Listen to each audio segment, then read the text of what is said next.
дуруд бинандагони азиз, шумо барномаи ахбори озодиро тамошо доред. Шалои Гулхоҷа ҳастам ҳамроҳатон.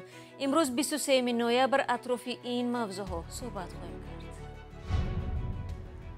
Афғонистон масъалаи ҳуқуқи инсонро дуюм дараҷа кард. Поёни нишасти вазирони корҳои хориҷии Иттиҳоди Аврупо ва 5 кишвари Осиёи марказӣ дар душанбе.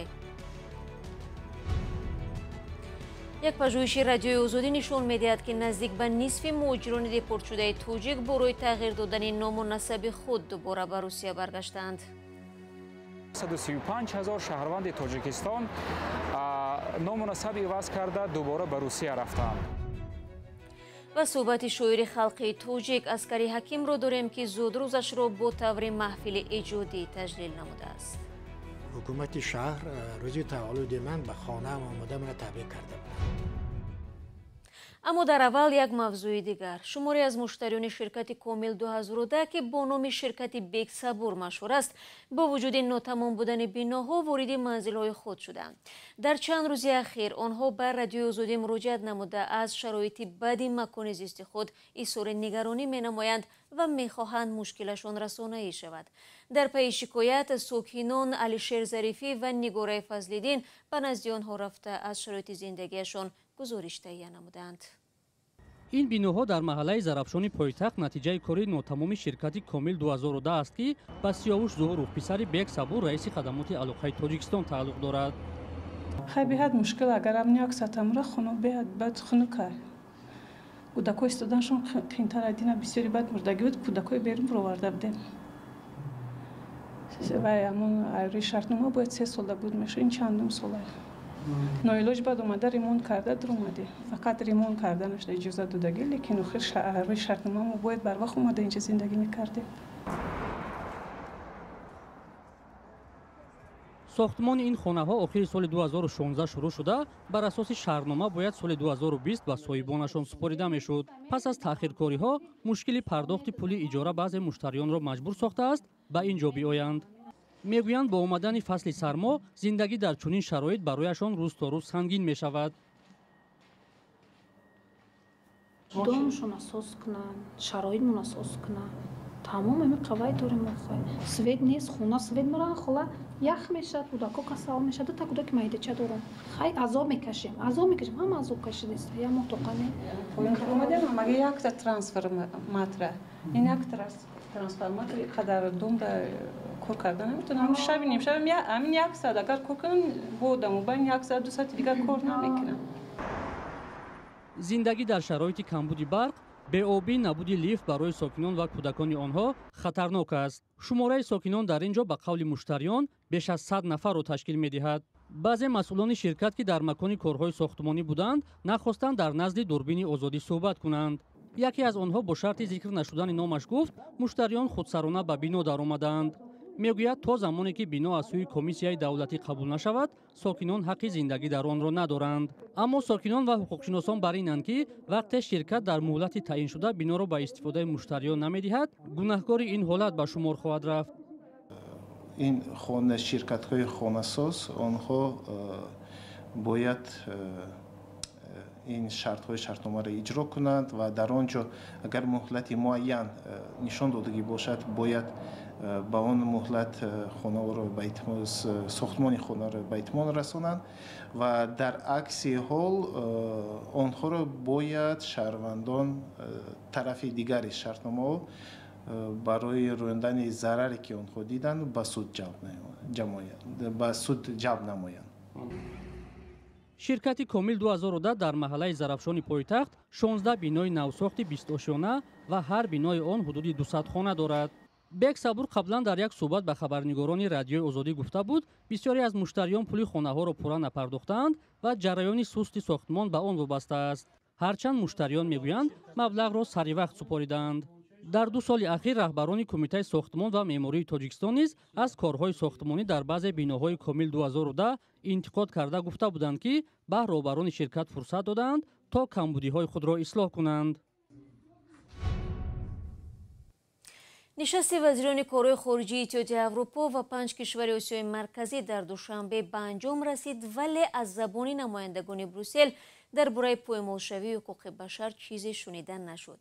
буҳрони Афғонистон аз масъалаи калидие буд, ки дирӯз дар душанбе вазирони корҳои хориҷии Осиёи марказӣ ва Аврупо дар нишасти 17-уми худ баррасӣ карданд. Ҷозеф Борел, масъули сиёсати хориҷии Иттиҳоди Аврупо, гуфтааст, масъалаҳо байни Иттиҳоди Аврупо ва кишварҳои Осиёи марказӣ зиёд аст, аммо вазъи ҳозираи Афғонистон тақозо мекунад, ки аввал онро ҳал кунем.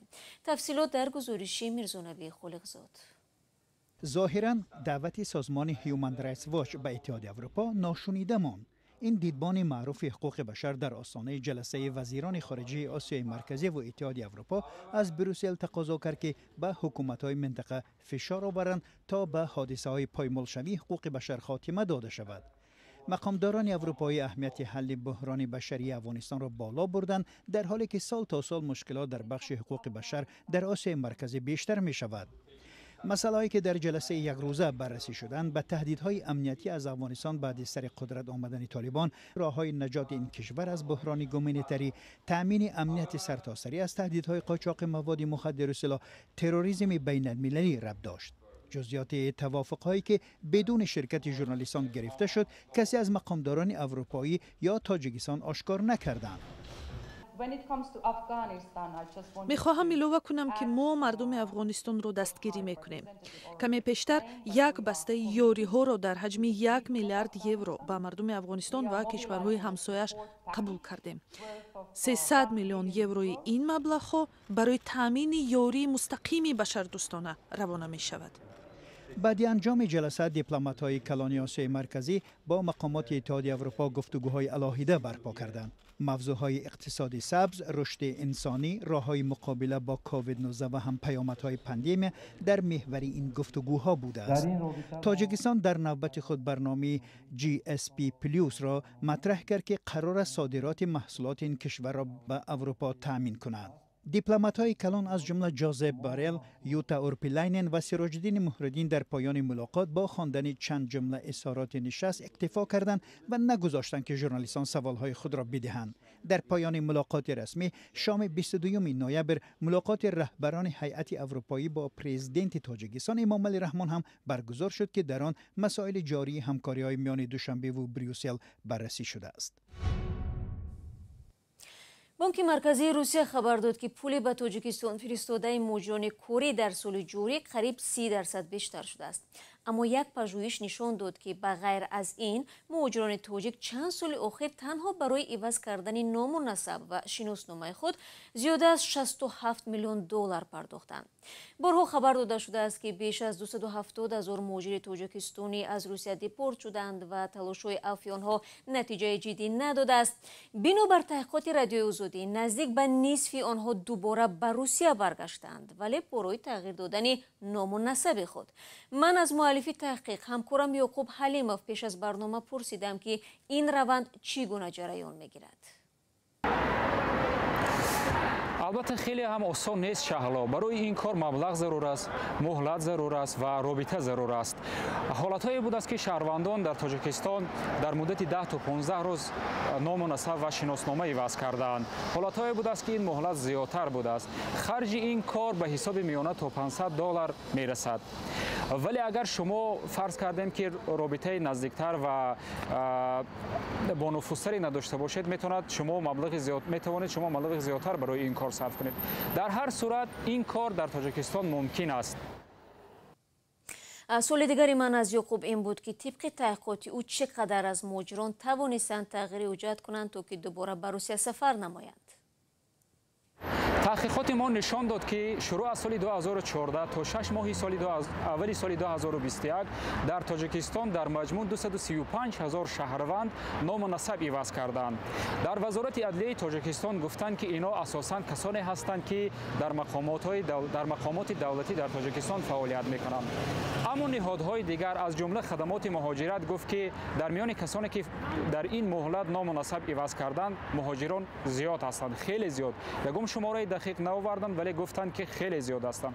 از جانب دیگر کارشناسان و کسانی که در روسیه با مهاجران تاجیک کار میکنند، از حق و حقوق مهاجران حمایت میکنند، گفتند که هر دومین муҳоҷири ихроҷшуда аз Русия ба Тоҷикистон бармегардад ва ному насаби худро иваз карда дубора ба Русия меояд.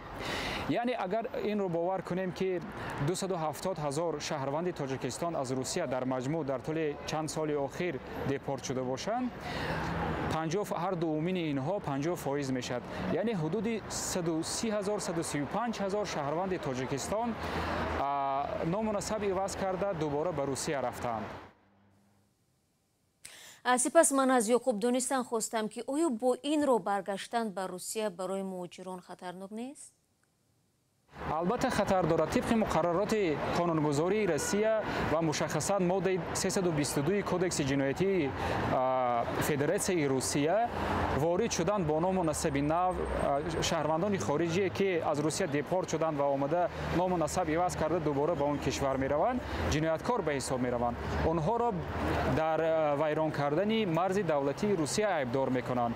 ин модда зиндон, ҷарима ва корҳои ислоҳӣ дар пай дорад ва ҳамчунин касоне ки бо ҳамин ҷурм боздошт мешаванд дубора ба кишварҳои худашон ба муҳлати 5 сол 10 сол ихроҷ мешаванд ва ҳаққи фурудашон ба муҳлати ҳамин қадар сол ба Русия манъ мешавад.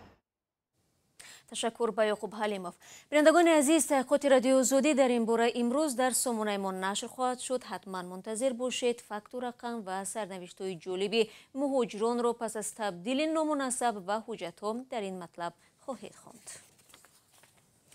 Аскар Ҳаким, шоири халқии Тоҷикистон, олим, мунаққид, рӯзноманигор ва ҳам нафаре ки солҳои зиёд мансабдори мақомҳои гуногуни давлативу ҷамъиятӣ буд, тирамоҳи имсол 75 сола шуд. ӯ аз камшумор эҷодкорони имрӯз аст ки дар матбуоти давр ва ҳам байни мардум вирди ному шахсияташ баҳсҳои зиёд чарх мезанад. чандест ки бо ташаббуси иттифоқи нависандагони Тоҷикистон ба муносибати солрӯзи ӯ маҳфилу шабҳои эҷодӣ доир мегарданд. ҳамкорам Фарзон Муҳаммадӣ бо ин шоири шинохта ҳам суҳбат шуд ва аз ӯ суол намуд ки чаро зодрӯзашро дар сатҳи ҳукумат таҷлил накарданд. эътибор ё анамин эҳтироме ки имрӯз шахсони аввал ё умуман мансабдорони зиндаҳои гуногун нисбат ба шоир нависанда доранд, ин бештар вобастагӣ дорад ба навиштаҳои онҳо. инҷо масалан баъзан дар байни ҳаводорони шеъру шоирӣ ҳам ҳамихел баҳсҳо сар мезананд ки агар шоир як шеъри мадҳия гӯяд, баъд зери назари хос қарор мегирад.